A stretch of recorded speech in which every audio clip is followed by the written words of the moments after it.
About figure out a way. Yeah. Yeah. So I think no, we were talking about. I guess previously we were just talking about ownership, and your real estate. You getting your asset and starting your real estate business. Yeah, man. So yeah, tell us a bit about that. I mean, you already did before, but yeah, let us know about what's going on and kind of what the journey has been like. Wow, so I say really the journey in terms of like mentally started about like 2016 around there. 2016, 2017, just doing like research, so like just being fed up. I was like saying earlier, like this was the scenario, just like I was working full time at Walmart at the time, and like whole year went by, and like I had nothing, there's nothing to show for it, right? Like I put in all these hours, 40 plus hours, and like there's nothing at the end of this, right? Yeah. So just in terms of just like looking to increase my incomes in other ways. Yeah. Legal. Yeah. We're trying to do it the right way here. Yeah. Try. 6 figures, making money, that's crazy. It's slow, but once it starts rolling, right? That's the whole point. Yeah. But yeah, man. So that led me to real estate. So from there, just did a bunch of searching online, reading books. So wait, hold on. Yeah. Out of all the businesses in the world, why real estate? That's a great question, man. Real estate, number one reason. Real estate is never going to fucking go anywhere. It may change the shape or form. It will never go anywhere, and it will always increase in value because the world is getting more populated every single day. So land becomes more valuable. That will never change. Okay. It will never change. There can be cycles where it dips up and down. I mean, minus unless something wipes all of us out here, then maybe the land would be worth nothing right now, but yeah. Pretty much through the trends, real estate always goes up, man. And it's here forever. So that's something I know that a grind that I went on through. Yeah, without a doubt. Yeah. Still recording. We just gotta double check that. Yo, it's like a trauma thing, bro. A little bit more cautious. You get burnt fully once, shame on you. Fully twice can't get food.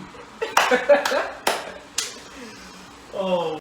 After all the research and stuff, and I was also talking about before that it's called analysis paralysis. We're talking about that you can do all the research, you can research for 10 years and feel like you're not ready, right? And it's simply because you never are fully ready. Yeah. You have to fucking, whether it's the business, whether it's learning about stocks or any other type of investment, really anything. Yeah. School. Eventually you gotta fucking jump in and get your feet wet. For real. You're gonna make mistakes along the way. Yeah. I've made tons of mistakes with my real estate. Thankfully, real estate is very forgiving, and the markets gave me a little bit of a break. But yeah, fair share of mistakes, but I would not trade it for anything though. Yeah, without a doubt. No, wouldn't trade it. I think, you made the point of analysis paralysis, and that happens with a lot of people. And, just in terms of like, doing your due diligence, I read this thing somewhere online, and it was like, reading a book about getting into real estate is like reading a book about learning how to ride a bike. And this is kind of one of those things that, in my point of view, and I think just from, listening about your experience, you just learn as you go. So I think with that being said, that if you can go back in time or for your next deal, what would you do differently that you did, this first time around? Everything. Well, first to say, like, it wasn't like a complete, like, I didn't go in not knowing anything. It didn't make me go bankrupt. It just didn't perform as well as I wanted it to. And that's just simply because I'm learning as I'm going along. Yeah. So I guess starting from the beginning, even before purchasing the property, doing your proper homework. So when you buy real estate, when you're expecting to make a profit, you gotta, the most important, even more important than the price you buy it at, is the price that the value of the home should be after repair. If you're doing a fix and flip, Yeah. ARV. The ARV is what they call it. That is the most important number because you can put however much money into the house that you want to put. It's only going to be worth what the market says it's worth, what people are willing to pay for. If it's in a certain neighborhood, certain square footage, the house is a certain age, it's only going to cap out so far. And it's really important. So back to what you said, what I've changed, that I do a much more thorough comparison review. Yeah. So for the first one, I did 1 or 2 properties. Right. And felt confident enough on that. And it was not that it was terribly off, but it just wasn't as accurate as it should be. It should be very accurate with these numbers. Yeah. Numbers are a big thing. Huge thing. They're everything. Has to make sense. Has to make sense, man. How I'd hire the contractors would change. I started off doing, complete gut. I hired some guys that were part-time, so they're doing it part-time. Obviously, I got a better price for it. Yeah. At the cost of some time, right? Right. Time won't be something that is on my side when doing my next few projects for the house flip. So Yeah. definitely full-time contractors would be another thing I would change. That's sick. That's sick. Yep. Yeah, I think just those are some major keys, man. The after repair value. That seems like a huge important piece because I think jumping into the deal, you kind of want to evaluate about what your expected return is going to be after. Yeah. Because at the end of the day, if you don't look at those numbers, It's true. you're just shooting the shit. You're not really running a business at that point. You're hoping for the best. Yeah, and hope is a pipe dream. Hope only gets you so far. Yes, sir. Yeah, so those are major keys, and I think paying attention to what your ARV is, and also making sure that you get good contractors and the comparison too. Yeah. Those are major keys, man. I think when you're getting into real estate and having those pieces that you just mentioned, what are your kind of plans going forward with real estate? Are you thinking of more what's your strategy? Are you doing more flips? Are you doing more what are some strategies that you can do to get investing in real estate? The strategy is definitely switching up this year. I'm going to be selling my property in the next couple of weeks, as you know. I'm going to pull that money out and definitely going to be very heavily focusing on doing flips. Right. And the main reason because when your income is lower, right? Like right now I'm working at Coke. Yeah. That's my only source of income other than my rental property. But when I sell that, Coke will be my own income, right? Yeah. So it's really important to increase your income starting out. So if you can start a business on the side, whether it's flipping or something else, or whatever the case is, you want to increase your active income. Because as I learned with my first property that I held, I had a lot of equity in the house, but equity doesn't do anything for my lifestyle or actively help me change anything right now, right? There's a saying like you can't eat equity, right? That's real. So definitely, house flipping is definitely something I'm really heavily focusing on, increasing that income, and then slowly hopping back into also the rentals too as well. Long-term goals. That's exciting. Yeah. So, just for novice viewers out there, what are some different ways that they can get started in investing in real estate? Great question. So, for somebody who per se doesn't have as much, don't have a 20% down payment. We're starting off from the bottom. That's expensive. Any way you want to cut it, right? It's a lot of money to get a hold of. There are ways, you can raise money from investors, do stuff like that.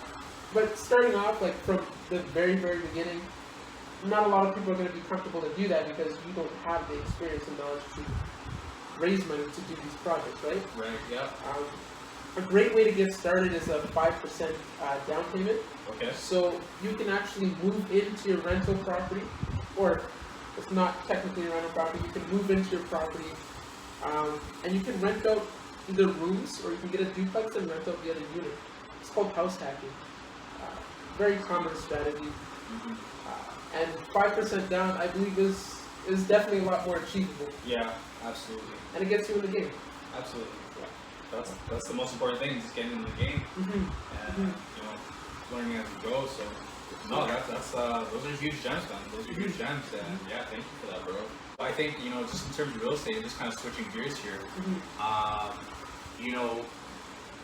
We talk about thinking long term and just playing the long game because real estate isn't one of those get rich quick things. I don't think. Is there anything that's really a get rich quick? No, it's a business that somebody can sell you. Very profitable business selling people that drink. Yeah. And I'm telling you, we're not part of none of that. I mean, it's not how it works. A lot of people did get rich last year through crypto it and happens. stuff. I'm not saying it doesn't happen. Dogecoin millionaires, but I don't really think that's a feasible thing. But yeah, instead of getting caught up in all of that, because I think right now we're in that age where we see lots of good things on social media, where you only see, the nice Ferraris, the big houses, and all this kind of stuff. And I think it kind of messes with people's psychology, just with real life expectations. So let's talk about. I want to know what your thoughts are on, instant gratification. Let's talk about that, man. What are your thoughts? It's human nature, instant gratification. Let's start off by saying that it's absolutely human nature, but it is. You don't ever want to put your future at jeopardy by just indulging in the things that are good right now, right? You always want to think long term, but you want to have a balance too, because we might not live to see tomorrow, right? So that doesn't mean don't enjoy anything right now, don't do anything, don't spend any of your money, right? But what it does mean is, okay, plan towards the future, and when you indulge in self-gratification, like at a high level, and don't really practice discipline, it can hurt your future. Especially just coming from where we're from, we have to be thinking about those things. It's even more detrimental to our future because we don't have any fallbacks, right? For real. We make our own fallback. For real. No, that's deep. That's deep. We don't have, all the food in our fridge and everything. Because we're really coming from a place where your main focus is to survive. Trying to figure out what am I going to eat right now. Because, at the end of the day, like we mentioned earlier, financial literacy is not there. Our parents, as great as the job that they did, we don't have a silver spoon in our mouths. You know what I mean? So just kind of like, thinking about it this way where, we have a lot of, D-boys in the hood where it's like, hey boy, That's come get it right now and this is how you go eat. In a certain way, and not to say it's a good thing, but that kind of comes with a lot of self-discipline now. That was huge, because now I feel like I really can't be tempted by a lot of things now just because of how I grew up. And just coming out of high school, working your, how it is after high school, your $10 an hour jobs, just really just grinder paychecks, and you got your boys, people that you grew up around, you're like, hey, come do it, come work for me, or you just gotta drive Roll whatever. around in a nice whip. Roll around in a nice whip, meanwhile you're busting your ass, and it's like, to have the discipline to say, okay, well now I may not have what I want right now, but I'm gonna try and build something and try and do it the right way. That creates a lot of discipline. It's tough to see something that you grew up with, and it's just like, it's quick, right? Shit, you grinded a whole 2 weeks, 2 shitty Walmart paychecks or whatever, and made that in a night. Right? That's the kind of temptation you're dealing with, and when you're down bad, that's when you're most likely to. Yeah, it's crazy to think, in a sense, because there's so much that comes from that cause. Living the fast life. You know what I mean? And at the end of the day, you gotta do what you gotta do to put food on the table, right? Everybody's situation is different. Everybody's trying to survive how they gotta survive, but Yeah. it's important to realize that there's other options. Right? It's crazy. Yeah. So, I mean, like, when we're talking about, switching lives and just kind of thinking about the instant gratification and all that coming where we come from, what are some things that you would definitely advise to people that just come from where we come from, that see these kind of things in front of them too? Like, definitely think long term. I think thinking long term is the biggest key to that, because a lot of the guys I know, personally, that have been doing this shit since we've been young, making triple the money that we were making since back when. Are they ahead in any way, shape, or form? Are they in the best? Unfortunately, some are locked up, some are dead. So, they're in jail, bro. Catching up with dudes that are like, the shit's real out here, man. Yeah. And you may be in a jam, you gotta do what you gotta do, but just always think long term. But that life is entrepreneurship in itself. So if you can hustle and you can work your way to the top and flip work, you can fucking start a business. I promise you that. I'm telling you, bros. Yeah. See it.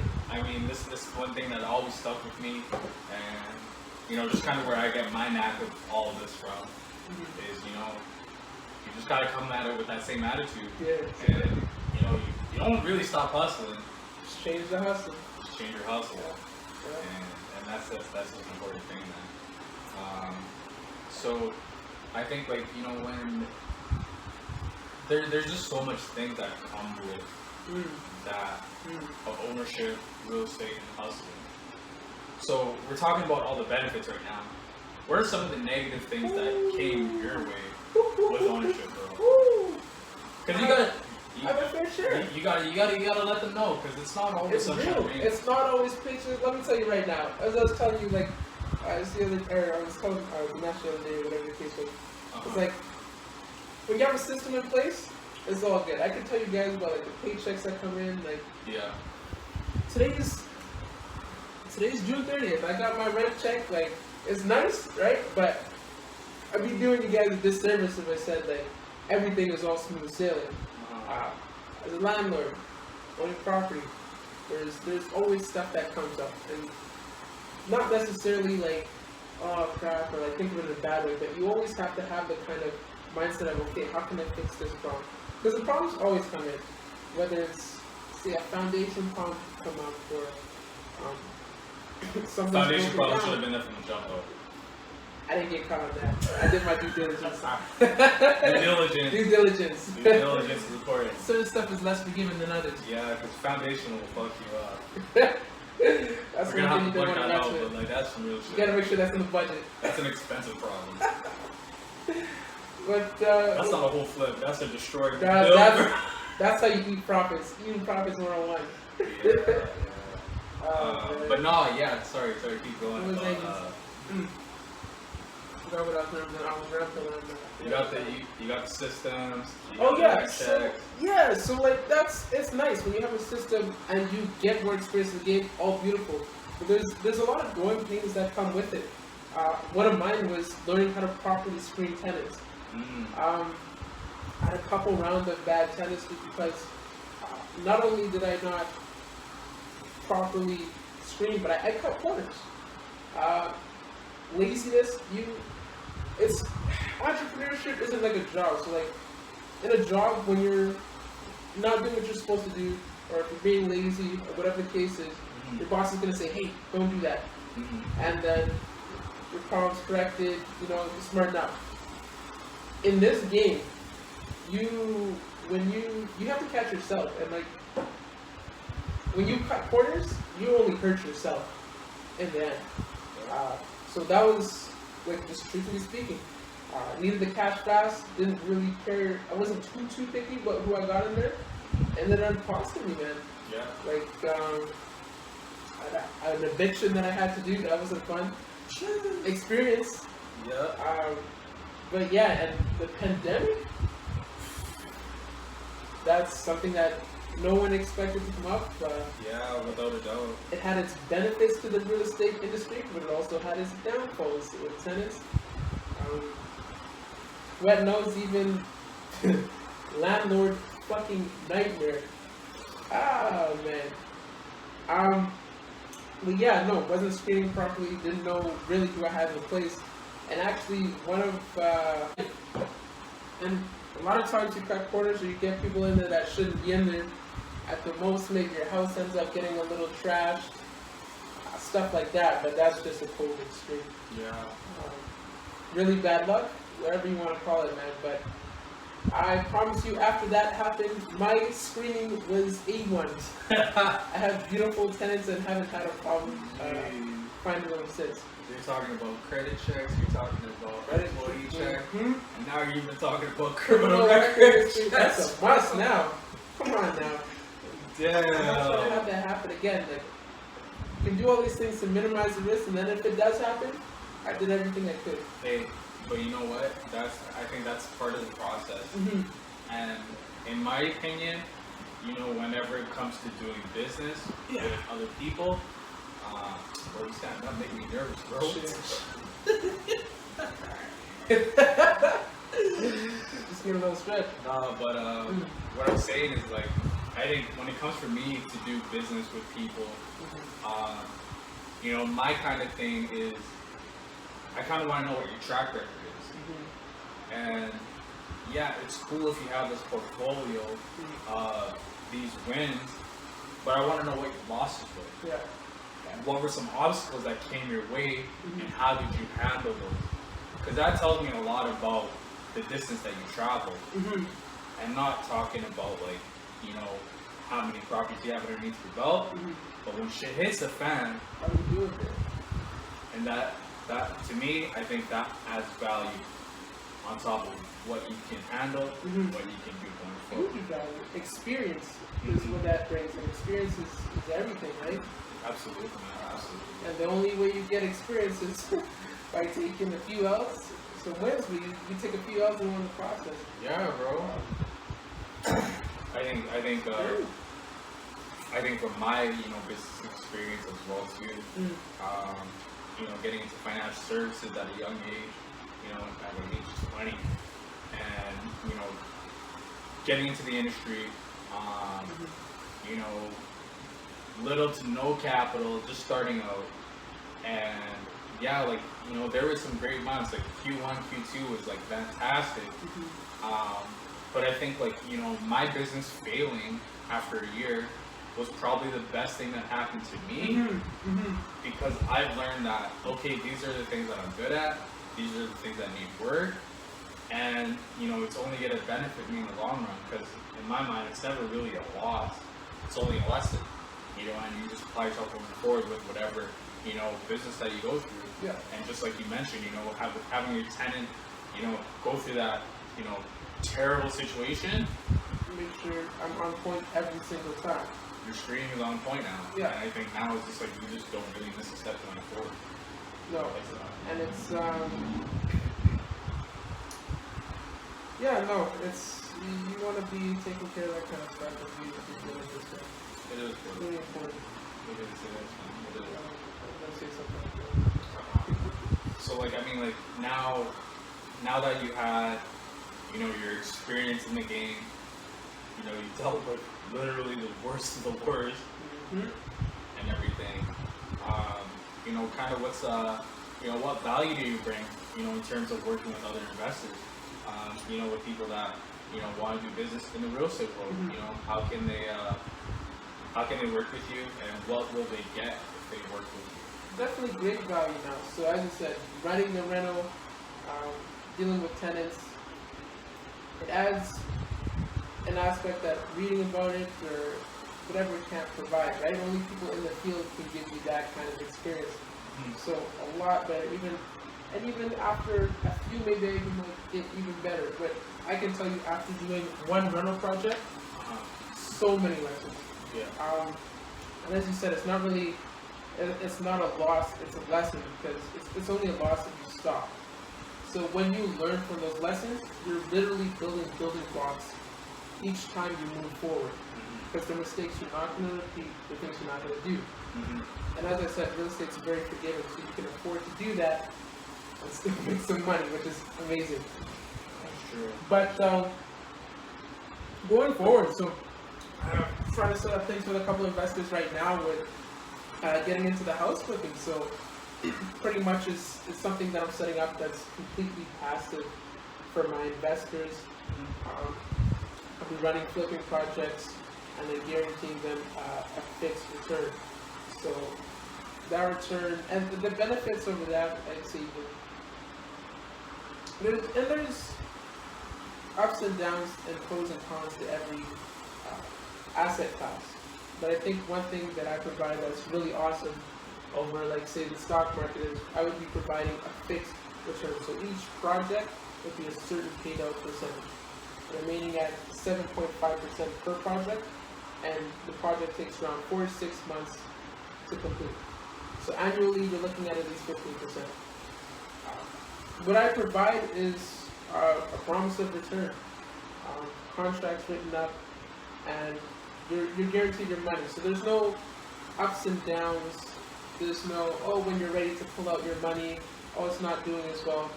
You're guaranteed your return. And after each and every single project, if you were not seeing a return, which won't happen, but there's no attachment. So if the numbers aren't there, so, hey, Chaymaine, you didn't fulfill your part, you get back out, take your money, there's no strings attached. But I wouldn't even be in the position, or I'm not the type of person to even venture out and talking to investors if I'm not very, very confident that in my abilities I can get stuff done. Yeah. And I believe, as I said, the first one didn't go as according to plan, but I'm actually more thankful that it didn't because I learned a lot from it. Very thankful for that. Wouldn't change a thing. So yeah, going forward, that's what I'm looking at doing, and I'll expand into other things as the journey goes along. Cool. But that's what it's looking like right now. That's what's up. Yep. And 15% is a lot better than what the banks can offer currently. So. Well, I'll tell you this, bro. You got my business, man. So when the time comes, I'm gonna hit you up, and we gotta make some plays. Yes, sir. I mean, for the people out there, bro, how can they contact you? You know, where you at? Yeah. So like, if you have any questions, just shoot me a message on Instagram. If I can push out, get my number. I will throw my number up there, but. I'll have a website coming out soon. I'm working on. I'll have multiple ways for you guys to contact them. Now just shoot a message. Reach out to me. Any questions, even if you're not looking to invest. I'm by no means a complete expert. There are tons of people in Winnipeg that have tons of experience, been doing this, have influential pages. But if I know more than somebody and I can help them out, ask away. And if I don't know, I'll point you to somebody that does know. That respect, bro. Yes, sir. Always. Oh, God.